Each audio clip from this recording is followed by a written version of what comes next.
ایک شخص حضور کی خدمت میں حاضر ہوا، کہا حضور تنگ دست بڑا ہوں، کثیر العیال ہوں، بچے زیادہ ہیں، ذرائع آمدنی تھوڑے ہیں، میرے لیے کوئی نسخہ ارشاد فرمائیے۔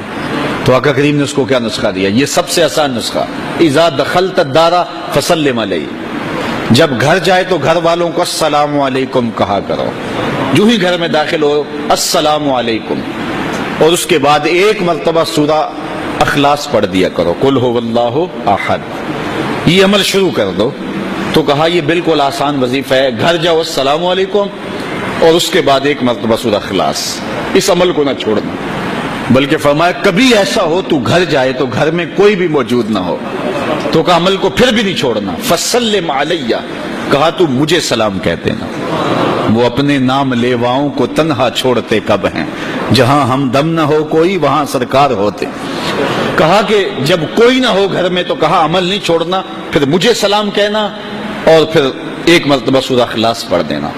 وہ صحابی کہتے ہیں میں نے عمل شروع کر دیا، گھر جاتا السلام علیکم، گھر والے بھی خوش، اور اس کے بعد سورہ اخلاص بیٹھنے سے پہلے پڑھ لیتا، اور اگر گھر میں کوئی نہ ہوتا پھر تو مجھے چاہ چڑھ جاتے، پھر میں یا نبی سلام علیکہ پڑھتا، پھر حضور کی بارگاہ میں سلام پیش کرتا۔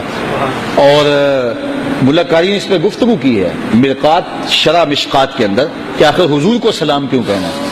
انہوں نے جو لفظ کہے ہیں لفظ نہیں ہے، وہ کہتے ہیں لِأَنَّا رُوحَهُ علیہ السلام موجود فی بیوت المسلمین، اس لیے کہ آقا کی روح مومنوں کے گھروں کے اندر فیض بانٹ رہی ہوتی۔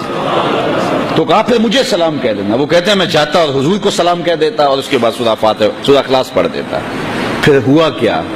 اللہ اکبر، ہمارے استاد کہتے تھے اگر کسی کے اندر حسد ہوگا تو وہ یہ عمل نہیں کر سکتا، حسد نہیں ہے تو وہ عمل شروع آج ہی کر دے۔ وہ کہتے ہیں حتی افاد اللہ جیرانہ، اس عمل کی برکت سے میں نے تو امیر ہونا ہی ہونا تھا، میرے ہمسائے بھی امیر ہو گئے۔